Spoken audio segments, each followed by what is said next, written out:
If you were with us last time, you'll know we're really getting into the weeds with that whole tariff war situation. Yeah, the back and forth, who's up, who's down. Exactly. Okay, so now we've got, well, a fresh stack of info here, and we're making quite a pivot.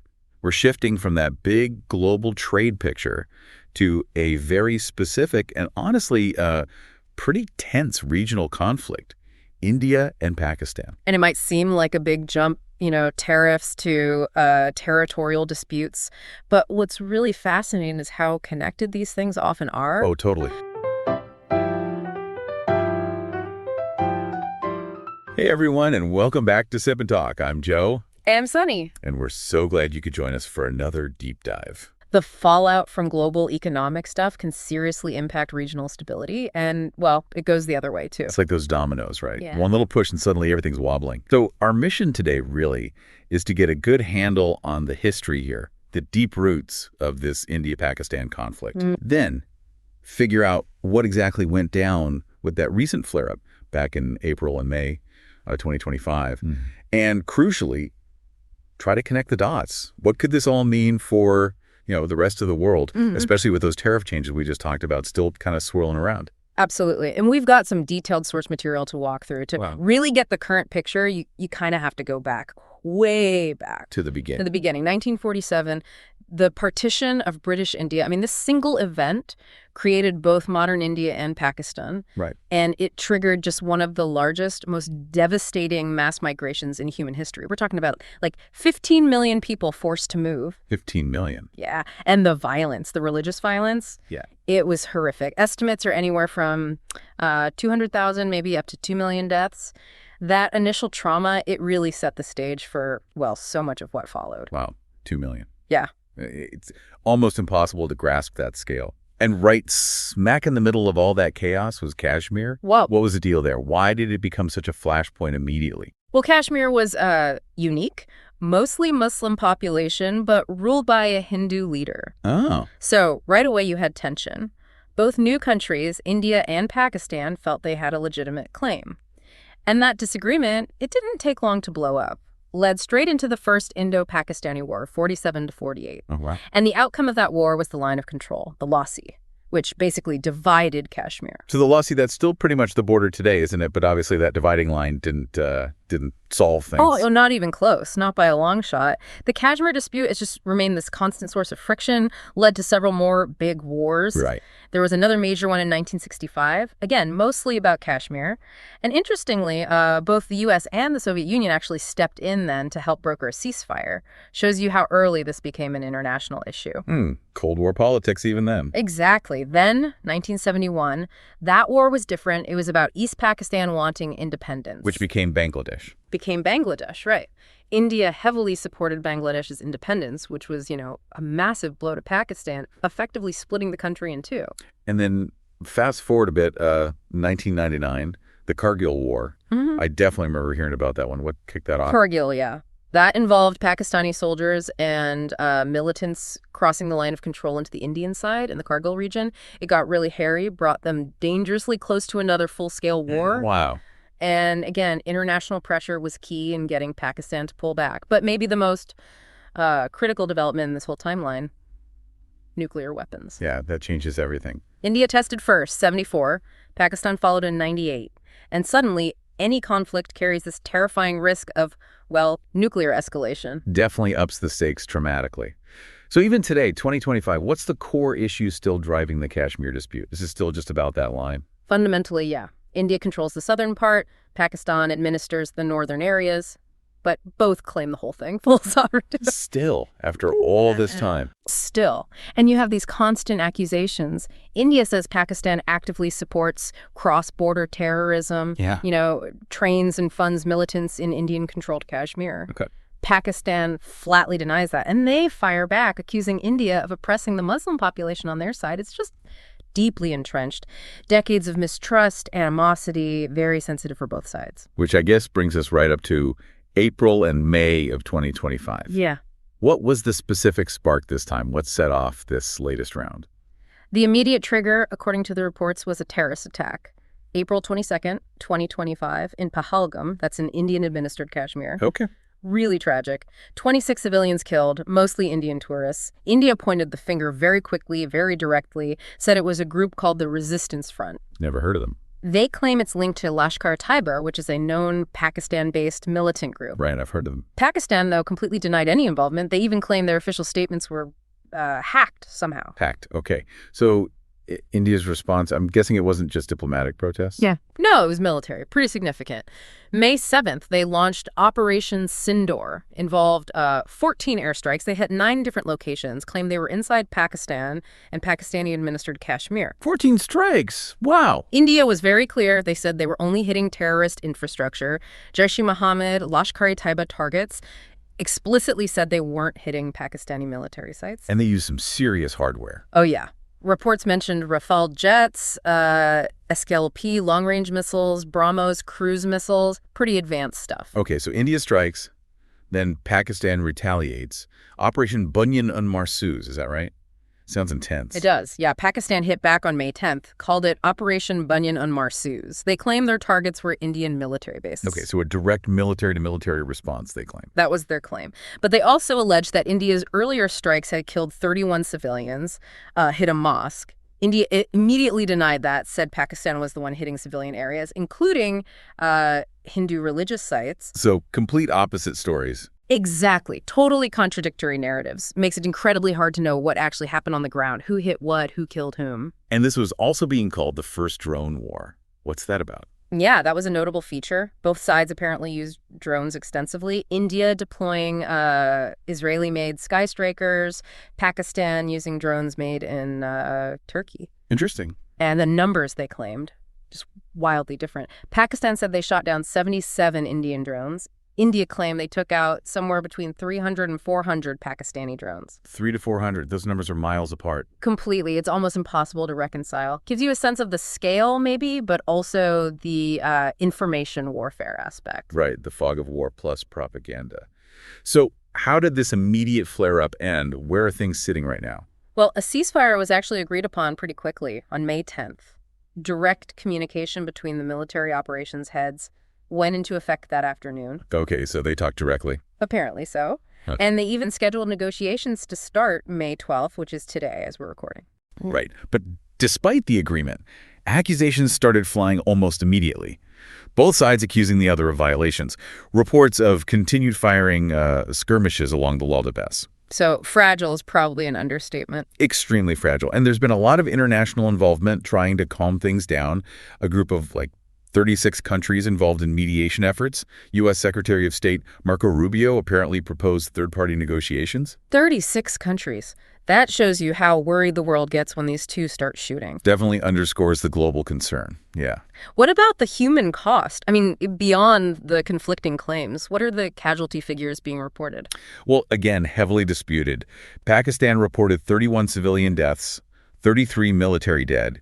India reported 16 civilians, 5 military, and claimed they killed around 100 terrorists. And then there's Pakistan's claim of shooting down 5 Indian aircraft, including 3 of those new Rafales, which India flatly denies. Yeah, denying losing Rafales makes sense. So getting a clear picture of the actual losses, it's basically impossible right now. Extremely challenging. Between the fog of war and, let's be honest, probable propaganda, figuring out the true human cost is very difficult. And that affects international efforts, too, trying to understand the impact. Makes sense. And beyond the casualties, what about the wider ripple effects? You mentioned economic and social impacts earlier. Yeah, they've been pretty substantial. I mean, take cricket. Huge deal in both countries. Oh, yeah. Massive. The Indian Premier League, the IPL, and the Pakistan Super League, PSL, both multi-billion-dollar leagues. They had to suspend games, relocate matches because of security concerns. That alone tells you something about the economic disruption. Wow. Yeah, that's a big tangible impact. And then you had the more direct stuff, borders closed, diplomats expelled, all trade and flights between the two just stopped. Fleet shutdown. Pretty much. People living near the border reported panic, hearing explosions at night. And then there's the information war aspect. India blocked Pakistani news websites. Pakistan already bans Indian media, so that just escalated further. Both sides really trying to control the narrative. Sounds incredibly tense, really destabilizing across the board. Okay, let's loop back now to where we started. How does all this regional turmoil connect back to those U.S.-China tariff talks we covered last time? It doesn't seem like an obvious link. It might not seem obvious, but the economic connections are definitely there. Really important ones, actually. Think about supply chains first. Okay. So that U.S.-China trade war, it already pushed a lot of companies to look for alternatives, right? Diversify away from China. Right, the decoupling or de-risking idea. Exactly. And places like India, Vietnam, they were starting to benefit. You saw big names, Apple, Tesla, making investments in India. Yeah. But now you have this potential easing of U.S.-China tariffs. Reports say maybe down to 30% on Chinese goods to the U.S., 10% on U.S. goods to China. That could make Chinese exports more competitive again. So it might slow down that shift away from China. It could. It might make India seem relatively less attractive as that primary manufacturing alternative, purely on a cost basis, maybe. Okay, so tariff easing potentially pulls some gravity back towards China. How does the India-Pakistan fighting complicate that picture? Well, it adds a huge layer of geopolitical risk right over South Asia. Companies that were thinking about India or already moving in might now pause, reevaluate. Because of the instability. Exactly. Think about logistics. If there's conflict near Kashmir, that disrupts transport in northern India. Punjab, Himachal Pradesh, important industrial areas. Suddenly, the region looks less stable, less predictable for investment. Right. Businesses hate uncertainty. Absolutely. Imagine you're, I don't know, a German car parts maker relying on factories in North India. Suddenly, there are delays, higher transport costs, security worries. You might start looking elsewhere again, maybe Southeast Asia, maybe even back home, even if it costs more. That makes total sense. What about Pakistan in this? They're close to China. They have that big CPEC project, the economic corridor. Does that become more important? It's a factor. Pakistan's close ties to China, CPEC. Theoretically, it could offer an alternative route or hub, but Pakistan has its own major issues, right?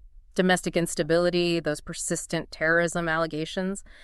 That limits how attractive it is for global investment beyond China, really. So it's complicated. Very. You've got U.S.-China tariffs easing, which might help China. You've got the India-Pakistan conflict adding risk for India. And Pakistan's potential is kind of capped by its own problems. It really makes you wonder, could this conflict actually slow down that whole Make in India push and slow the supply chain shift from China? Yeah, it definitely complicates the narrative that India was the obvious next big thing. Yeah. What about the wider global trade picture? How does this regional fight ripple out? Well, if U.S.-China tariffs ease, you might expect trade to stabilize a bit globally, but it could also mean more competition in other markets. Think the EU, India itself. Suddenly, Chinese and U.S. goods might be cheaper there. That could put pressure on developing markets like India. Then you add the instability factor from the conflict. Other major players, the EU, ASEAN countries, Japan, they might get more cautious about South Asia. So they might pull back on investment or change trade policies. Potentially. You know, maybe Japanese car companies think twice about expanding production in India if the risk profile goes up. And then there's China's role with Pakistan. They're basically allies. China might keep supporting Pakistan, maybe with things like drone tech. Which we saw was a big part of this latest conflict. Exactly. And that influences the whole trade and security balance in the region and maybe beyond. So it's like the U.S.-China deal might aim for one outcome, but this India-Pakistan situation could totally change how it plays out for everyone else trading in or investing in that region. What about inflation, monetary policy? How does conflict usually feed into that? That's another key link. Lower U.S.-China tariffs might ease inflation a bit in the U.S. and China, but the India-Pakistan conflict could push global energy and food prices up. How? Supply chain disruptions. Yeah, if regional logistics get snarled up, it could hit India and Pakistan's energy imports oil, gas. That means higher prices domestically there, and potentially ripple effects globally if it's bad enough. Plus, you could see their currencies weaken. The rupee and the Pakistani rupee. Right. Instability often leads to devaluation. Weaker currency means imports cost more, which adds to inflation. So you get this weird dynamic. Tariffs maybe pulling inflation down in some places, conflict pushing it up elsewhere. A global seesaw, like you said. Exactly. Yeah. And it puts pressure on their central banks. Will the Reserve Bank of India or the State Bank of Pakistan feel they need to tighten monetary policy, like raise interest rates to fight that inflation, even if it hurts growth? It's a tough balancing act. Definitely. And the technology angle, especially with the drones. How does this India-Pakistan fight fit into the bigger U.S.-China tech competition? Well, the U.S.-China trade war was already heavy on tech controls, right? Semiconductors, all that. Lowering tariffs might slightly ease things, but probably not much on the critical tech front. But this conflict adds a new dimension. The drone war. The drone war. It really showcased the capabilities both sides are developing. India working with Israel, Pakistan leaning on China and Turkey. Right. This could easily spark a regional arms race, specifically in drones, and it might make the U.S. even more cautious about exporting advanced tech to India. Why?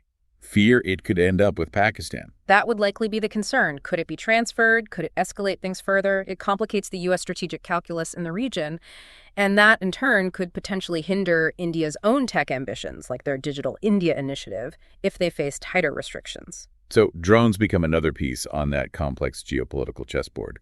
Okay, looking ahead then, what's the outlook? For India-Pakistan, say, over the next year or so, is this likely to cool down or stay hot?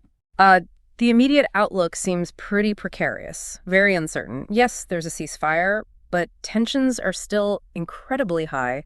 The risk of more shooting along the Law Sea feels significant. And the talks starting today. They'll likely focus on the immediate stuff, de-escalation, maybe some counterterrorism cooperation, but the deeper issues, the religious nationalism, the domestic political pressures on both leaders, those make real, lasting progress very difficult. So probably no big breakthrough expected soon. I wouldn't hold my breath. International players, U.S., China, Saudi Arabia, they'll keep trying to mediate probably.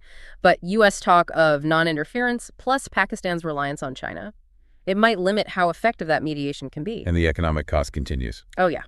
Both countries likely face more financial strain, trade disruptions cost money, and both will probably increase military spending now. That puts a drag on their economies, makes recovery harder. So yeah, a really volatile mix, geopolitics, economics, history, all tangled up. Thanks. This has really clarified how this regional fight connects to that bigger global picture, especially the trade stuff we started with. It really makes you think, though. It absolutely does. And when you look at this whole interconnected web, geopolitics, global economics, it just drives home how events in one corner of the world can ripple out, affect everyday life, international stability in ways we might not expect. It really raises that big question, doesn't it? How vital is international cooperation in actually managing these huge risks, in trying to build a more stable world for everyone?